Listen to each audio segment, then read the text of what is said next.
6 గ్యారంటీల అమలుకై భద్రాద్రి కొత్తగూడెం జిల్లా చర్ల మండలం కేంద్రంలో జరిగే ర్యాలీ సదస్సుకు ప్రజలందరూ తరలి రావాలని సిపిఐ ఎంఎల్ న్యూ డెమోక్రసీ రాష్ట్ర కార్యవర్గ సభ్యులు అవునూరి మధు పిలుపునిచ్చారు.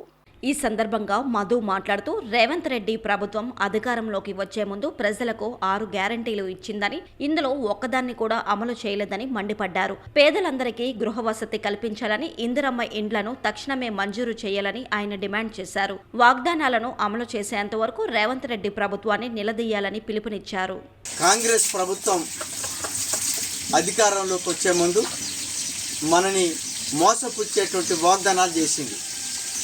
నన్ను అధికారంలోకి తీసుకొస్తే నేను ప్రజల సమస్యల్ని, ముఖ్యంగా రైతాంగానికి సంబంధించినటువంటి విషయాల్ని పరిష్కరిస్తాను అనేటువంటిది చెప్పటం అనేటువంటి జరిగింది. పంట రుణాలని 2 లక్షల రూపాయలని రద్దు చేస్తాను, అట్లాగే ఎకరానికి 15,000 రూపాయలు రైతు భరోసా ఇస్తాననేటువంటి చెప్పింది. కానీ అది ఈరోజు ఇస్తుందా? ఏమాత్రం కూడా దాన్ని అమలు చేసేటువంటి ఒక స్థితి లేదు. అట్లాగే పేదలైనటువంటి వాళ్ళు ఎవరైతే ఉన్నారో, ఇల్లు లేనటువంటి వాళ్ళు ఎవరైతే ఉన్నారో వాళ్ళందరికీ ఇల్లు కట్టిస్తాను, ఇంటి స్థలాలు ఇస్తాననేటువంటి చెప్పింది. ఈ రోజు వరకు కూడా దాన్ని అమలు చేసినటువంటి ఒక స్థితి అనేటువంటిది లేదు. అట్లా నిరుద్యోగులైనటువంటి వాళ్ళకి ఉపాధి అవకాశాలు ఇస్తానన్నది. ఎక్కడ ఉపాధి అవకాశాలు కల్పించాలి? అట్లాగే మన ఏజెన్సీలో చదువుకున్నటువంటి వాళ్ళందరికీ ఉద్యోగాలతో పాటు గ్రామాలలో మొత్తం ఆదివాసీ గిరిజన గూడాలలో విద్యా సౌకర్యాన్ని, వైద్య సౌకర్యాన్ని కల్పిస్తాననేటువంటి చెప్పాడు. విద్య సౌకర్యం లేదు, వైద్య సౌకర్యం లేదు, ఉన్న స్కూళ్ళని ఎత్తేసేటువంటి ఒక పరిస్థితి ఏర్పడ్డది.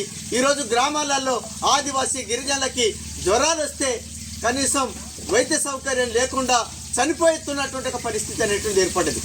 గత కేసీఆర్ ప్రభుత్వం ఏ వైఖరిని అనుసరించిందో ఈనాటి కాంగ్రెస్ ప్రభుత్వం కూడా అదే వైఖరిని అనుసరిస్తున్నటువంటి ఒక స్థితి అనేటువంటి ఉంది. ఈ స్థితిలో ప్రజలకు ఇచ్చిన హామీలు ఏవైతే ఉన్నాయో దాదాపు 200 హామీలు ఇచ్చాడు. తన ఎన్నికల ప్రణాళికలో ప్రకటించాడు. ఏ ఒక్క ప్రణాళికని కూడా అమలు చేసేటువంటి ఒక స్థితి అనేటువంటిది లేని పరిస్థితి ఏర్పడింది. ఈ స్థితిలో సిపిఐఎంఎల్ న్యూ డెమోక్రసీ ఆధ్వర్యంలో రాష్ట్ర కమిటీ పిలుపునిచ్చేది. చలో హైదరాబాద్.